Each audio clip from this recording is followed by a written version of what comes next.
What's up, guys? It's your boy T. Today we're going to be talking about the Needle Drop. Now, I know this is old news. Now, if you're not familiar with the Needle Drop is a pretty big music YouTuber. Internet's busiest music nerd, as some of y'all might know. Again, he is the Melon. Now, I've been watching him for a while. I've seen most of his reviews. Most of the time when I see his reviews, I'm pretty normal. I'm like, oh, if you don't like it, you just don't like it. Music is subjective, and music can also be emotional too. Depending on how you feel, one day you might like this album, one day and the next day you ain't really feeling it. It just happens. It's just how music works. And when he does reviews, I don't really take them to heart, because at the end of the day, if you don't like them, you don't like them. Perfect example. I know this is a controversial take, but I like Whole Lotta Red. I like pretty much the whole album. I've listened to it multiple times when it first came out, and when it first came out, I didn't really care too much about it. But as time passed, I started to like it.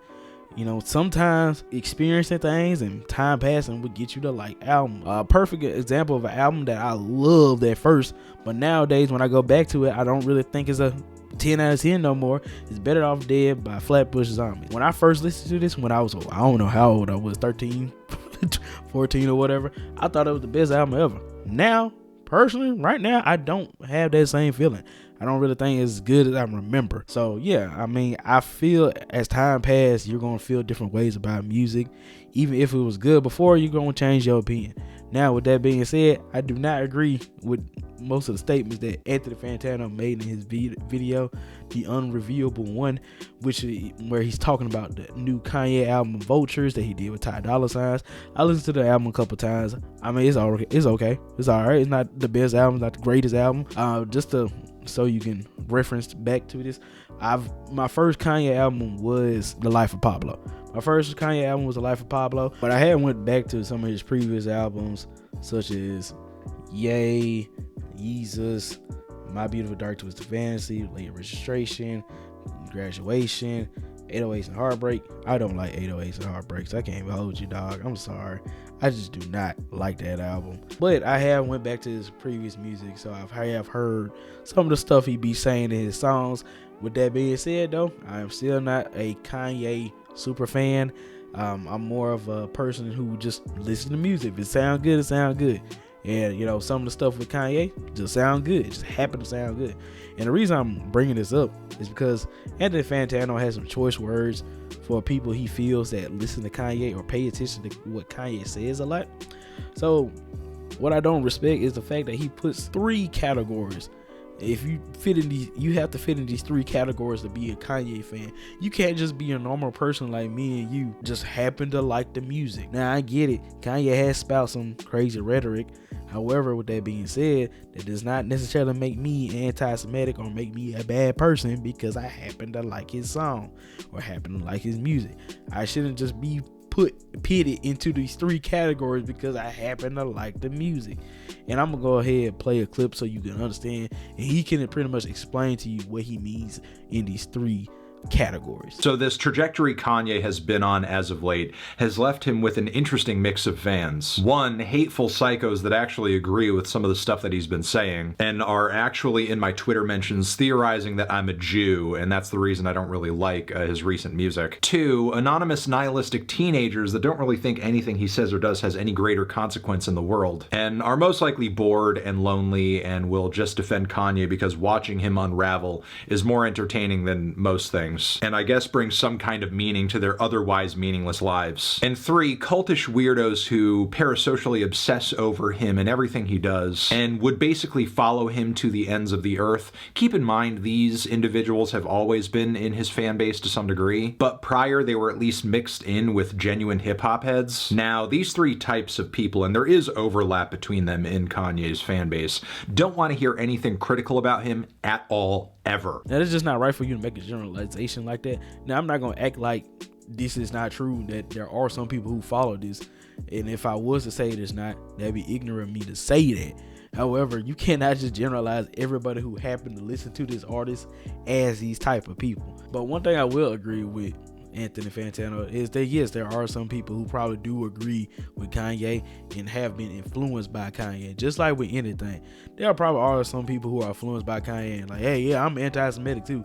Just like how there are people who have been influenced by music and influenced to be gang activities in rap music.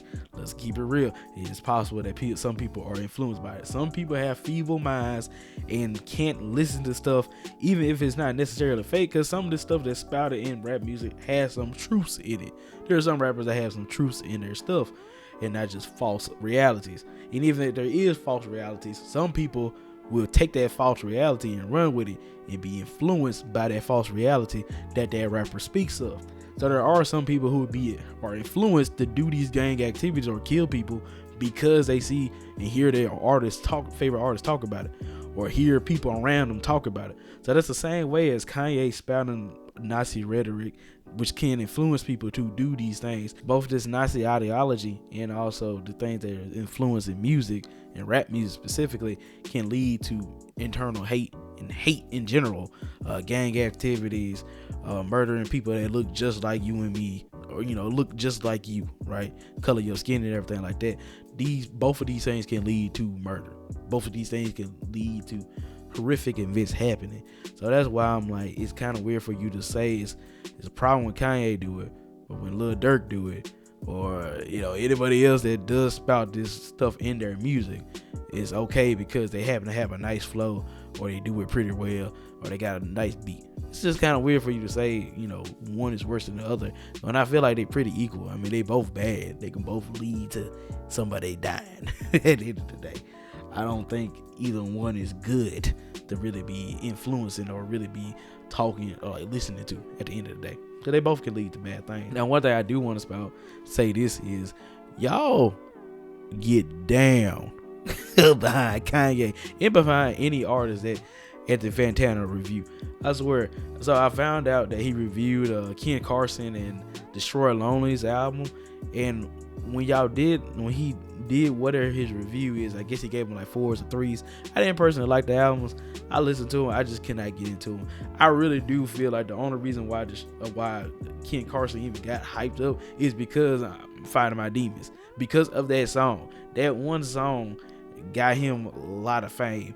The album was garbage to me. I did not like the album. I just could not get into that album. Same thing with If Looks Would Kill.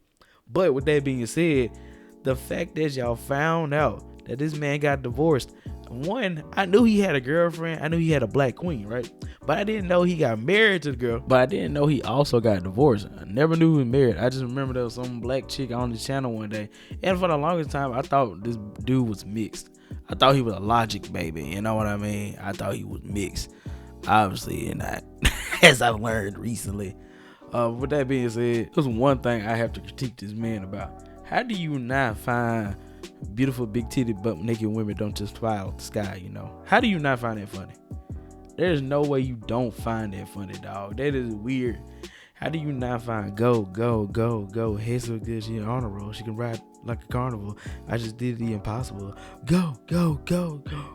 How do you not find it entertaining? How do you not find that funny at all? I don't understand it. Why you being such a stickler because he's spouting Nazi rhetoric? I mean, for the most part, I feel like Kanye just be playing around. I mean, he's able to do it because people let him do it. And he's honestly, when you think about it, Kanye is what people want to be. Like the people that be like, I want to be able to say the N-word without repercussions. That is what Kanye West is. He's able to say anything without repercussions because he's built a fan base that's going to die on that hill with him no matter what he does. He's pretty much gotten that type of people. And even when he do get repercussions, he is still backed up by his fan base. He can say whatever he want.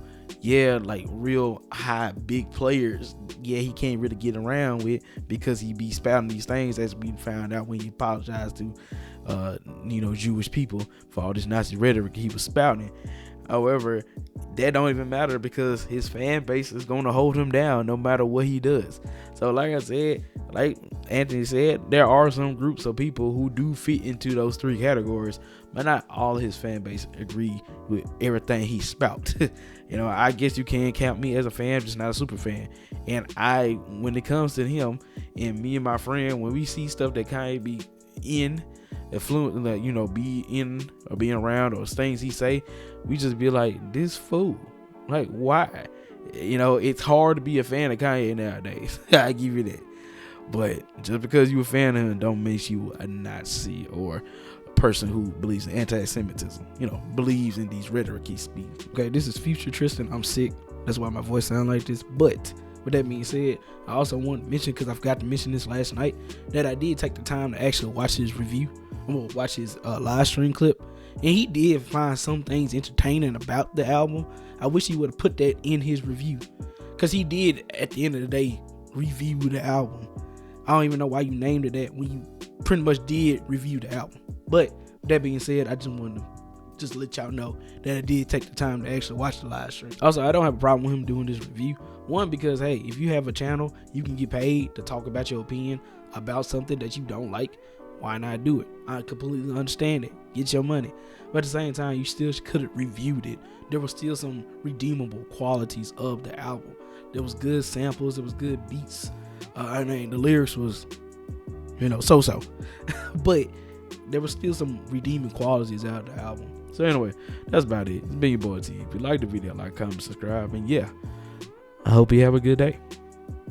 Bye.